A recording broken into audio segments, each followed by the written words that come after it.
ಅವರು என்ன பார்த்துட்டு సార్ నేను మంచి ఫ్యాన్స్ మీకు చాలా ఫిల్మ్ మిమ్మల్ని చూస్తున్నాను సార్ அப்படின்னு சொன்னாரு. நிறைய படம் பார்த்துருக்கேன் சார், நிறைய படத்துல நடிச்சிருக்கீங்க, பார்த்துருக்கேன், ரொம்ப பெரிய ஃபேன்ஸ் உங்களுக்கு.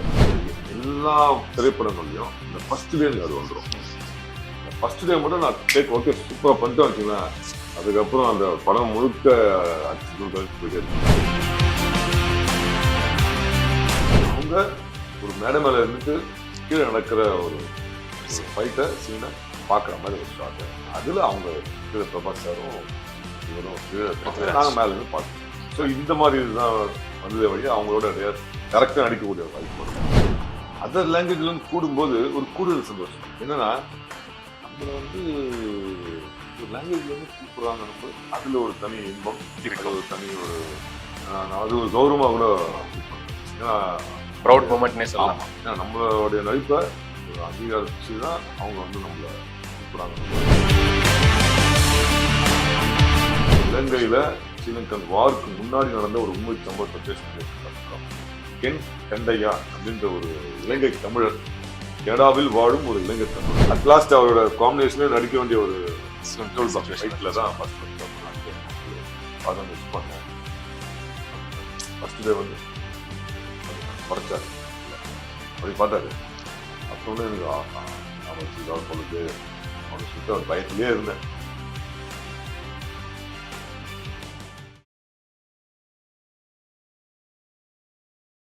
ஹே ஹலோ வணக்கம் my dear boys and girls. So yes, இன்னைக்கு நம்ம கூட இருக்க கெஸ்ட் பத்தி சொல்லணும்னு பாத்தீங்கன்னா, இவர்கிட்ட என்ன ரோல் கொடுத்தாலும் போதுங்க, தம்பி ரோல், அண்ணன் role, police role, rowdy role, என்ன மாதிரி கொடுத்தாலும் அதுல நான் தான்டா டாப் அப்படின்னு சொல்ற மாதிரி நடிச்சு பக்கா வர்ஸ்டைல் ஆக்டரா நம்ம கூட இருக்காரு சம்பத்ராம் அவர்கள். கூட நம்ம பேசலாம்.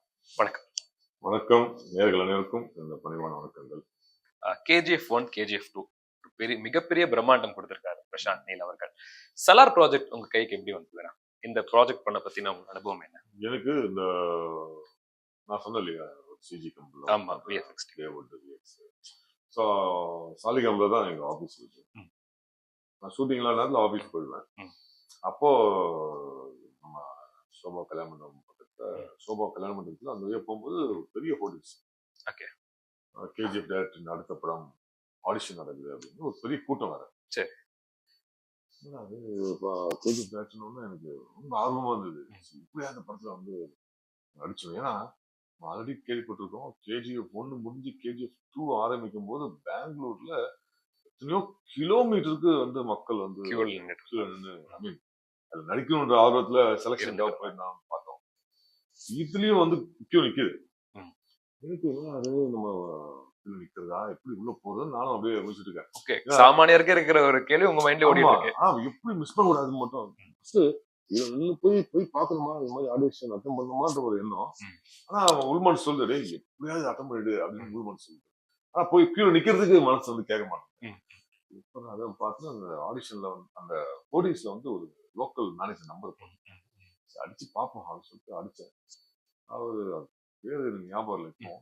அடிச்சோடனே ஆனா சம்பத்ராம் பேசுறாரு, இந்த மாதிரி ஆடிஷன் தான் வந்தேன், கியூல நிக்கிறாங்க, எப்படி உள்ள வருதுன்னு தெரியல, கார்ல உட்காந்துருக்கேன். நீங்க சார் உள்ள வரீங்க, நீங்க சார் கீழே நிக்கிறீங்க, எங்க இருக்கு சொல்லுங்க அப்படின்னாரு. கார்ல உட்காந்துருக்கேன் சார்.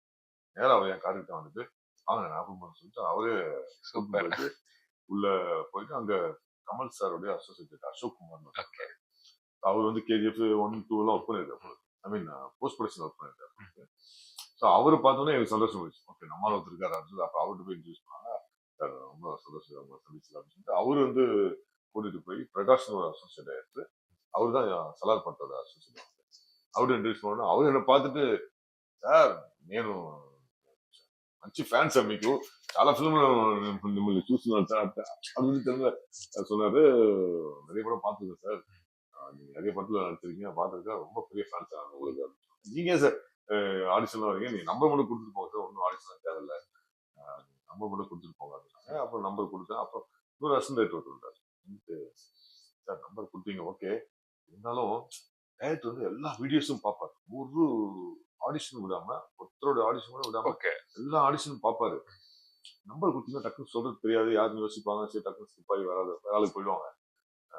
நீங்க ஜஸ்ட் ஏதோ ஒரு 2 வார்த்தை பேசிட்டா போயிடுங்க, அப்படின்னு சொன்னார். இதோ வரேன் சார், பண்றேன் சார் அப்படின்னு சொல்லிட்டு உடனே போயிட்டு அந்த நேரத்துல சரி தெலுங்குல பேசணுங்கிறதுக்காக நான் வந்து ஸ்பைடர்ல ஏஆர் முருகதாஸ் மகேஷ் பாபு சார் ஹீரோ பண்ண படத்துல தமிழ் தெலுங்கு 2 லாங்குவேஜுமே நான் கேரக்ட் பண்ணேன். ஓப்பனிங் சீன் மட்டும் வருவேன். எப்படி எனக்கு பொதுவாகவே ஞாபகம் இருக்கு ரொம்ப ஜாஸ்தி. நான் நடிச்ச டயலாக்கே வராது எனக்கு. ஞாபகம் இருக்கு, ஞாபகம் இருக்காது. இந்த தெலுங்கு டைலாக் எப்படிதான் அது வந்து கடவுள் அருளா என்னன்னு தெரியல, சடனா எனக்கு ஞாபகம் வந்து தெலுங்குல நான் பேசினேன் அந்த டைலாக். ஒரு இருக்கும், ஒரு 7-8 வரி இருக்கும். சரி, டக்குன்னு ஞாபகம் வந்தது. ஒரே டேக்ல அங்க பேசுனது அப்படியே ஞாபகப்படுத்தி அப்படியே பேசினேன். ஓகே சார், சூப்பர் சார் அப்படின்னு சொல்லிட்டு அனுப்பிச்சு வச்சாங்க. அதுக்கப்புறம் நாட்கள் ஓடிச்சு, கொரோனா வந்தது. கொரோனா 1 வருஷம் ஓடிச்சு.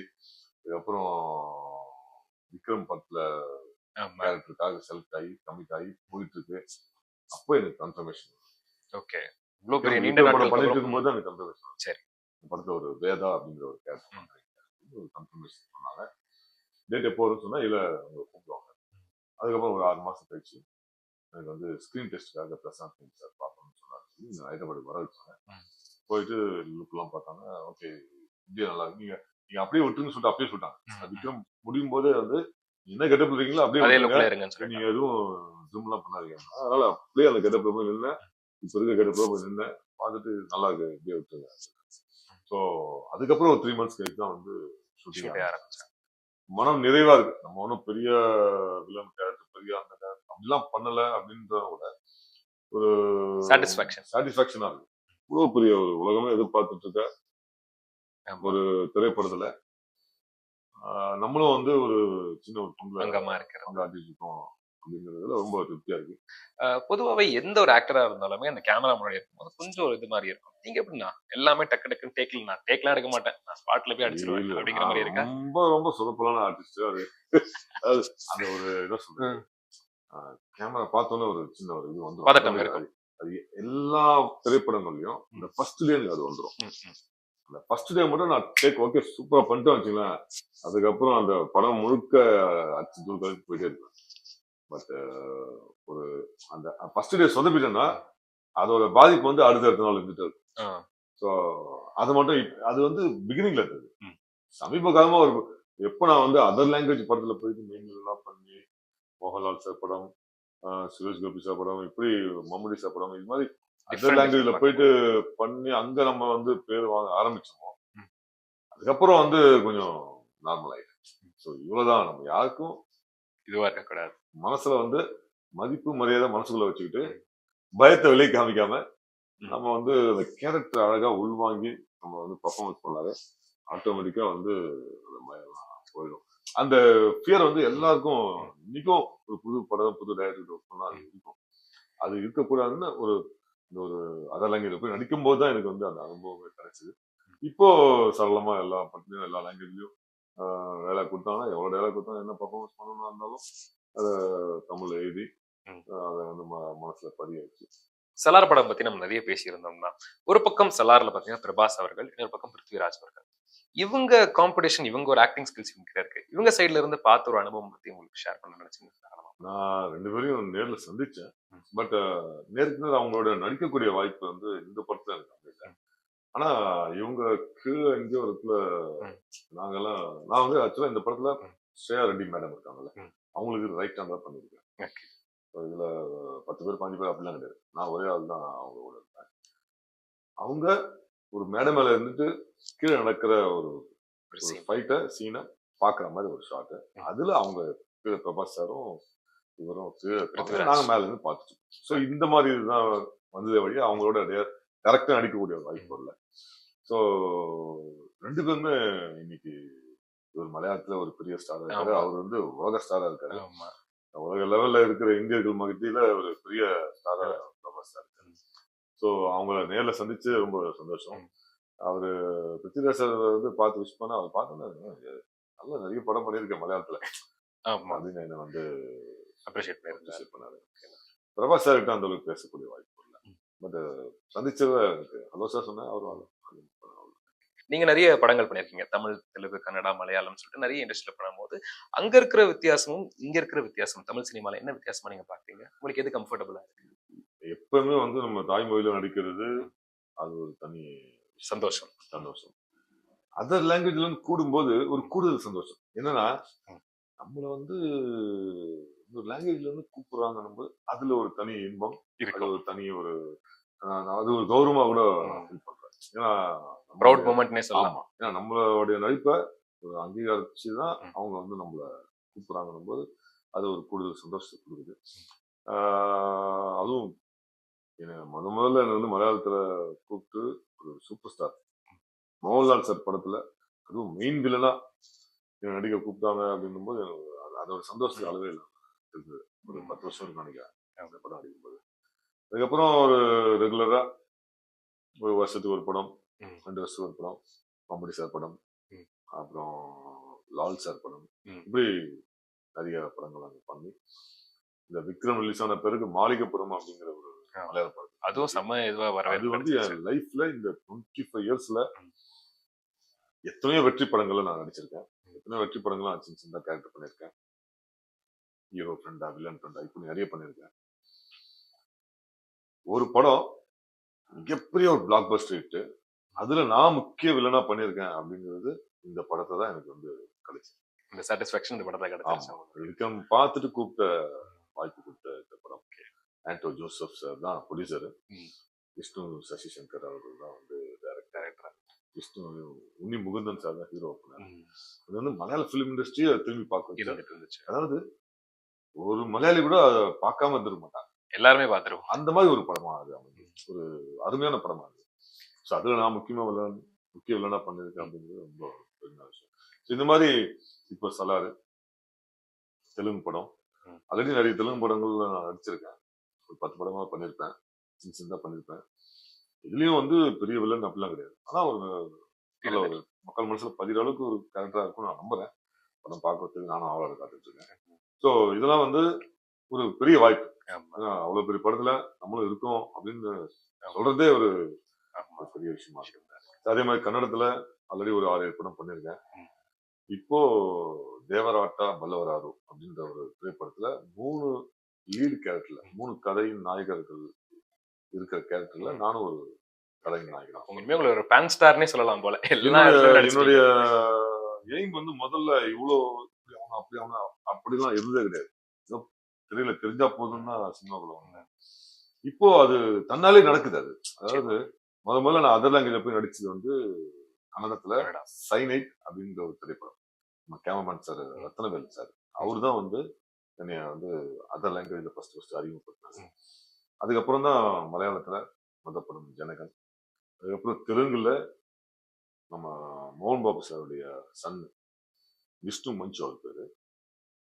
அவர் முதல்ல நடிச்ச விஷ்ணு அப்படிங்கிற திரைப்படத்துல ஒரு சின்ன அட்மாஸ்பியர் தான் அது. ஒரு 2 நாள் தான் பண்ண. ஸோ அதுல பண்ணேன். ஸோ இப்படி ஹிந்தில ஒரு படம் வந்து வல்லரசுன்னு ஒரு படம் தமிழ் வந்து இல்லையா, director Maharaj sir, Vijayakanth sir தான் ஹீரோ பண்ணாரு. அதோடைய ரீமேக் வந்து ஹிந்தில பண்ணாங்க, சனி டியோல் சார் தான் ஹீரோ. அதே டைரக்டர் மகாராஜ் சார் தான் வந்து டைரக்டர். தமிழ்ல பண்ண அதே சின்ன கேரக்டர் ஹிந்தில போய் முதல்ல போய் பண்ணாங்க. ஸோ இப்படி அதர் லாங்குவேஜ்ல போய் நடிக்கும் போது நமக்கு ஒரு கான்பிடன்ட் வந்து அதிகமாகும். நம்ம வந்து அதர் லாங்குவேஜ் போய் நடிச்சிட்டப்பா, நம்ம லாங்குவேஜ்ல நடிக்கணும், நல்லா பெரிய கேரக்டர் பண்ணணும் அப்படின்ற ஒரு உத்வேகம் வந்து ஆட்டோமேட்டிக்கா வருது. ஸோ அந்த வகையில எனக்கு பெரிய சந்தோஷம். முக்கியமா உங்களை பார்த்த உடனே கேள்வி கேட்கணும்னா, கமல்ஹாசன் அவர்களுக்கு இன்னொரு விஷயமா சொல்றேன், ஆங்கில படத்துலயும் ஒரு படம் நான் நடிச்சிருக்கேன். 2 படம் நடிச்சிருக்கேன். பேர்ல் இன் தி பிளட் அப்படிங்கிற ஒரு திரைப்படம் தான் நான் முதல்ல நடிச்ச படம். அது ஒரு 4 இயர்ஸ் பேக் நடிச்சேன், பிஃபோர் கொரோனா. அதுல வந்து லீட் ரோலாவே பண்ணிருக்கேன். இலங்கையில ஸ்ரீலங்கன் வார்க்கு முன்னாடி நடந்த ஒரு உண்மை சம்பவத்தை பேஸ் பண்ணி எடுக்கப்பட்ட படம். கென் கண்டையா அப்படின்ற ஒரு இலங்கை தமிழர், கனடாவில் வாழும் ஒரு இலங்கை தமிழர் தான் டைரக்டர். அந்த படம் வந்து ஓடிடில இப்ப விரைவில் ரிலீஸ் பண்ண போறாங்க. நடுவில் கொரோனா வந்ததுனால அது பண்ண முடியாது. இது இல்லாம இன்னொரு படம் வந்து தி கிரேட் எஸ்கேப் அப்படிங்கிற ஒரு படம், முழுக்க அமெரிக்காவில் எடுக்கப்பட்ட ஒரு படம். ஒரு மலையாளி தான் வந்து இயக்குனர். அதுல ஒரே 2 நாள் மட்டும் சென்னையில ஷூட் பண்ணாங்க. அந்த 2 நாள்ல ஒரு சாங் எடுத்தாங்க, பப்போட ஓனர். அது வந்து விக்ரம் பார்த்துட்டு கூப்பிட்டு சூப்பர். ஸோ இப்படி இங்கிலீஷ் படத்துலயும் நடிச்சிருக்கேன். ஓகே, நான் கன்ஃபார்ம் தான் நீங்க ஒரு ஃபேன் ஸ்டார். நீங்க ஒத்துக்கிறீங்களோ, எங்களை பொறுத்த வரைக்கும் நீங்க ஒரு ஃபேன் ஸ்டார் தான். இந்த குறிப்பா உங்ககிட்ட கேட்கணும் பாத்தீங்கன்னா, கமலஹாசன் அவர்களுக்கும் உங்களுக்கும் இல்ல என்னதான் நடந்துட்டு இருக்கு? ஏன்னா சண்டே படம் அப்ப நீங்க அந்த பேப்பர்ல வந்திருந்தீங்க. ஆமா, கரெக்ட்டுங்களா? ஆமா. அதுக்கப்புறமா வசூல் ராஜா எம்பிபிஎஸ்ல நீங்க இருக்க வேண்டியது சில பல ம். 10 டேஸ் ஷூட்க்கு அப்புறமா நீங்க ஷிஃப்ட் ஆயிட்டீங்க. அதுக்கப்புறமா விக்ரம். விக்ரம்ல பார்க்கும்போது அவர் ஞாபகம் வச்சிருப்பாருன்னு நினைச்சிருக்கீங்களா? அந்த அனுபவம் எப்படி இருந்துச்சு? ஆக்சுவலா ஒரு சண்டிகர் படம் பண்ணும்போது ம். எவ்வளவு வருஷம் முன்னாடி ஸ்ட்ரீட் ஷூட்லாம் எடுத்தாங்க. கரெக்டா கமல் சாருக்கும் நெப்போலியன் சாருக்கும் பின்னாடி பேக் சைடுல. கரெக்டா அப்படியே ம். நிப்பேன். அது பேப்பர்ல ஃபர்ஸ்ட் டே அதோட போஸ்டர் போஸ்டர். வந்த உடனே எனக்கு அவ்வளவு ஒரு ஆனந்தம். முதல்ல ஒரு போஸ்டர்ல அது பளிச்சுன்னு கமல் ம். சார் பின்னாடியே தெரியும். ஏன்னா அப்பெல்லாம் வந்து நம்ம முகமே நிறைய பேருக்கு பரிச்சயம் இருக்காது. தெரியாது. ஸோ அந்த அளவுக்கு ஒரு சந்தோஷம் இருக்குது. அதுக்கப்புறம் பார்த்தீங்கன்னா ஒரு 6 மாசம் கழிச்சு அதுக்குள்ள நிறைய பிரச்சனைகள்லாம் ஆச்சு. சந்தியாதி அப்படி டைட்டில் வைக்கலாம் அப்படின்னு அப்புறம் விரும்பாட்டியா மாத்தினாங்க. அப்ப எனக்கு வாய்ப்பு ம். கிடைக்கல. ஆஃப்டர் லாங் கேப் வந்து சரண் சாரோட டைரக்ஷன்ல கமல் சார் வந்து வசூல் ராஜ் எம்பிபிஎஸ் படத்துல நடிக்கிறாருன்னு சொல்லும்போது நான் போய் வாய்ப்பு கேட்டு போய் சதீஷ்னு கோ டைரக்டர் அவர் தான் வந்து நான் செலக்ட் அப்ரோச் பண்ணாரு. நடிக்க ஓகே. வச்சாரு. அப்ப நான் வந்து சத்ரபதி அப்படிங்கிற படத்துல நான் நடிச்சிட்டு இருக்கேன். ம். நடிச்சு அதுல வந்து ஒரு 10, 15 நாள் மேல நடிச்சிருப்பேன். திடீர்னு வந்து அந்த படப்பிடிப்பு வந்து அங்க கொஞ்சம் ஹோல்ட் ஆயிடுச்சு. ஹீரோ வந்து வேற ஒரு படத்துக்கு நடிக்க போயிட்டாரு. ஸோ அதனால அங்க ஹோல்ட் ஆயிருந்தது. அந்த கேப்ல வந்து அந்த ப்ரொடியூசர் என்ன சொல்றாருன்னா, எப்போ வேணாலும் டேட் வரலாம். ஆனா எங்கேயும் போயிடாது. ம். ஏன்னா அதுல ஒரு முக்கியமான ரோல் பண்ணுச்சு. ஹீரோவுக்கு ஃப்ரெண்டா ஒரு முக்கியமான ரோல். எங்கேயும் போயிடாதீங்கன்னு சொன்னாங்க. நானும் ஒரு ஏன்னா முக்கியமான ரோல் ஹீரோக்கு அடுத்து ஒரு லீட் ரோல்ங்கிறதுனால நானும் வந்து வெயிட் பண்ணி பண்ணுவோம். அப்படி இருக்கா நான் ஒவ்வொரு படத்தையும் விட்டுட்டு உட்காந்துருக்கேன். அந்த படத்துக்காக ஒரு 6 மாசம் ஆகுது அந்த படத்தை அவங்களும் ஸ்டார்ட் பண்ணல. நான் வேற படத்தையும் நடிக்க முடியல. அந்த மாதிரி சமயத்துல தான் எனக்கு வந்து வசூல் எம்பிபிஎஸ்ல ஒரு வாய்ப்பு. நான் கமல் சார் படத்தை எப்படி வருது சொல்லிட்டு நான் போய் அங்க பேசி கன்வின்ஸ் பண்ணி மேனேஜரை ப்ரொடியூசர்கிட்ட பேசி சரி போய் பண்ணுங்கண்ணா. சரி அதுக்கப்புறம் தான் போய் கமிட் ஆகி வசூல் எம்பிபிஎஸ்ல நடிக்க ஆரம்பிச்சு போயிட்டு இருக்கு. 10 நாள் தான் நடிச்சிருப்பேன். அதுக்குள்ளேயும் அங்க வந்து ஹீரோ டேட் கொடுத்தா சொல்லி என்னை கூப்பிட்டான். ம். சார் நீங்க சொல்லி தான் கமிட் ஆகி வந்தேன் சார். எப்படி சார் வர முடியும் அப்படின்ற அவங்க அதெல்லாம் எனக்கு தெரியாது. நீ வந்தே ஆகணும். வரலன்னா 2 படத்துலையும் அடிக்க மாட்டேன் பாத்துக்க ஐயோ. அப்படின்னு அங்கிருந்து ப்ரொடியூசர் வந்து மிரட்டுறாரு. எனக்கு என்ன மன உளைச்சலா போச்சு. அது வழியே இல்லாம இதை விட்டுட்டு அங்க போக வேண்டிய ஒரு நிர்பந்தம் ஒரு கட்டாயம் இருக்கும். ம். ஸோ ரெண்டுமே பெரிய ஹீரோ. ரெண்டுமே எதுவுமே இந்த பக்கம் விட முடியாத சத்ரபதியில situation. சரத்குமார் சார், இந்த பக்கம் வந்து கமல் சார். யாரை விட்டு கொடுக்குது? சரி ஒருத்தர் மிரட்டுறாங்கன்னு போது நம்ம வேற வழி இல்லை. நான் இந்த சைடுல ஓகே போன்னு சொல்லிட்டாங்களா இல்ல இந்த மாதிரி போன்னு சொல்லல. வேற வழி இல்லாம வேற என்ன பண்றது? அந்த கோட் ஆயிட்டு ஒரே வார்த்தை சொன்னாரு. உன்னை நம்பி என்ன பண்ணணும்? உனக்காக ரெக்கம் பண்ணி வாங்கி கொடுத்ததுக்கு என்னை வந்து நல்ல பேர் வாங்கி கொடுத்தாரு சம்பத். போயிட்டு வா அப்படின்ட்டு. எனக்கு அது வந்து 2 அடி அடிச்சிருந்தா கூட எனக்கு வந்து திருப்தியா அந்த இருந்தது. வார்த்தையை சொல்லும் போது இன்னி வரைக்கும் நான் சொல்றேன்னா பாத்துங்க. ஏன்னா அவ்வளவு மன வேதனையா இருந்தது. அதுக்கப்புறம் அவர் நான் மீட் இதுவரைக்கும் பண்ணலீங்களா? சந்திக்கல. அதுக்கப்புறம் நான் கமல் சார் படம்னாவே நான் ட்ரை பண்ண கூட பண்ணது கூட கிடையாது. ஏன்னா எப்படியும் அவருக்கு தெரியும். கமல் சாருக்கு வந்து சும்மா கொஞ்சம் அங்கங்க நிக்கிறவங்க கூட யாரு என்ன கரெக்டா நோட் நோட் பண்றாங்க. பண்ணிடுறேன். அப்படிங்கிற போது என்னை வந்து கண்டிப்பா ஒரு 10 நாள் நடிச்சிருக்கேன். படத்தை பார்த்திருப்பாரு கண்டிப்பா. எல்லா நேரத்துலயும் அந்த படம் பார்க்கும்போது நான் தெரிஞ்சிருப்பேன். பாதி சீன்ல வரலையே அந்த மைண்ட் இருக்கும் கண்டிப்பா. எல்லாருக்குமே நோட் ஸோ அதனால சரி போனா கூட நமக்கு கண்டிப்பா கிடைக்காதுன்ற எண்ணத்துல நான் கமல் சார் படம் போய் ட்ரை பண்றத விட விட்டுட்டேன் அந்த பயத்திலேயே. அதுக்கப்புறம் இங்க ஜேர்னி விக்ரம். அதுக்கப்புறம் விக்ரம் படம் ஆரம்பிக்கிறாங்கன்னு சொல்லி கேள்விப்பட்டு லோகேஷ் கனகராஜ் சாரை டிஎஸ்சி விஷயமா பார்க்க போறேன். நான் சொன்னேன் இல்லையா? ஆமா. அது விஎஃப்எக்ஸ். ஆமா விஎஃப்எக்ஸ்க்காக போய் பார்க்க போறேன். பார்க்க போகும்போது அப்போ எல்லாத்தையும் பேசிட்டு கடைசியா சார் இந்த படத்துல நடிக்கணும்னு ஆசையா இருக்கு சார். ஏதாச்சும் ஒரு நல்ல ஒரு ஒடுங்க மாட்டாங்கன்ற நம்பிக்கையிலேயே நான் கேட்கறேன். கமல் சார் படம் கண்டிப்பா எதனாச்சும் ஒரு இதுல லிஸ்ட் அவருக்கு போச்சுன்னா ஞாபகம் வந்துரும். சரி எப்படியும் கொடுக்க மாட்டாங்கன்ற நம்பிக்கையில தான் வந்து கேட்கிறேன். அப்ரோச் பண்ண அதுக்கப்புறம் நான் அப்ரோச் பண்ணவே இல்லை. ஒரு வாட்டி கேட்டதோட சரி அதோட வந்துச்சு. அதுக்கப்புறம் வெங்கட் சார் தான் வந்து கோடைரக்டர் அசோசியேட் அவரும் கூப்பிட்டு இந்த மாதிரி விஜய் சேதுபதி சார் கூட 25 பேர் அண்ணன் தம்பிங்க. அதில் உங்களை அண்ணனா போட்டிருக்கோம். பெருசாக டைலாக் வருமா வராதா அதெல்லாம் ஒன்றும் தெரியாது. உங்களுக்கு வந்து ஓகேனா வாங்க அப்படின்னாரு. சரி சார் இந்த வாய்ப்பு வந்ததே எனக்கு பெரிய ஷாக்கிங். அது கமல் சார் படத்துல 2 வாய்ப்பு விட்டு இங்க பரவாயில்ல இருக்கேன். ஒரு ஃப்ரேம் இருந்தாலும் பரவாயில்ல சார் சொல்லிட்டு நான் கம்மிட்டாங்க. நீங்க என்ன சீன் கொடுக்குறீங்களா டைலாக் கொடுக்குறீங்களா கொடுக்கலையா அதை பற்றி கவலை இல்லை சார் நடிச்சா போன்னு சொல்லிட்டு தான் கம்மிட்டாங்க. ஆனா படம் பார்க்கும்போது ஒரு மன நிறைவான ஒரு கேரக்டர் வந்து அதை பார்த்துட்டு தான் தமிழ் தெலுங்கு மலையாளம் அடுத்தடுத்த ப்ராஜெக்ட் இங்கிலீஷ் படம் கூட அதை பார்த்துட்டு வந்தது. நிறைய ப்ராஜெக்ட்ஸ். ஸோ அந்த படம் ஃபர்ஸ்ட் டே போயிட்டு வந்து இந்த கமல் சார் காம்பினேஷன் வரல. அப்புறம் ஒரு 20 டேஸ் கழிச்சு தான் கமல் சார் காம்பினேஷன் வந்து வருது. இவர் முகத்தை எப்படி நான் முடிக்கிறது? ஏன்னா கண்டிப்பா ஞாபகம் இருக்கும் அவருக்கு. யாராவது கமல் சார் படத்தை விட்டுட்டு போவாங்களா? வாய்ப்புக்காக போராடிட்டு வந்துடுறோம். போராடிட்டு இருக்கும்போது போக மாட்டாங்க. நான் போயிருக்கணும் போது என் முகம் கண்டிப்பா ஞாபகம் இருக்காது. வரும்போது அப்படி போயிருக்கு. காம்பினேஷன் இன்னும் வரல. பட் அவர் செட்டுக்கு வந்தாருன்னா அவர் கண்ணில் படாம அப்படி இப்படி ஓடிடுறது. அட் லாஸ்ட் அவரோட காம்பினேஷனே நடிக்க வேண்டிய ஒரு ஃபைட்ல தான் ஃபர்ஸ்ட் அப்போ நடிக்க போகும்போது பார்த்தா மிஸ் பண்ணேன். ஃபர்ஸ்ட் டே வந்து மறைச்சாரு. அப்படி பார்த்தாரு. பார்த்தோன்னே எனக்கு ஆஹா ஞாபகம் வச்சிருக்காள் போலுக்கு அப்படின்னு சொல்லிட்டு அவர் பயத்திலேயே இருந்தேன். இப்போ 2வது நாள் வந்து பார்த்தோன்னே அப்படி ஸ்மைல் பண்ணாரு. அப்பதான் எனக்கு வந்து மனசுக்கு திருப்தியா இருந்தது. இதுக்கா இவ்வளவு நாள் ஒளிஞ்சிட்டு இருந்தோம் அப்படிங்கிற மாதிரி அவர் வந்து மனசுல எதுவும் வச்சுக்கல அப்படின்ற ஒரு சந்தோஷம் ஏற்படுது. அதுக்கப்புறம் அந்த படத்தோடைய ஆடியோ லான்ச்ல எல்லாரையும் நம்மளாம் கூப்பிடுவாங்களான்னு எதிர்பார்க்கல. அப்புறம் கமல் சாரே வந்து விஜய் சேது கூட அண்ணன் அடிச்சவங்களாம் வாங்க அப்படின்ன உடனே ஒரு இன்ப அதிர்ச்சி. மேடையில ஏறி போய் காலில் வந்து சார் மன்னிச்சுங்க சார் அப்படின்னு சொல்லிட்டு தான் போய் நின்னேன். அவருக்கு எதுக்கு மன்னிப்பு கேட்டா அவருக்கு மன்னிப்பு கேட்டு காலில் இருந்துதா அதெல்லாம் கவனிக்கல. என் மனசாட்சிக்கு கேட்டுட்டோம்பா அப்படின்னு சொல்லிட்டு காலில் வந்து மன்னிப்பு. ஸோ இதுதான் அது ஒரு பெரிய ஜேர்னினால.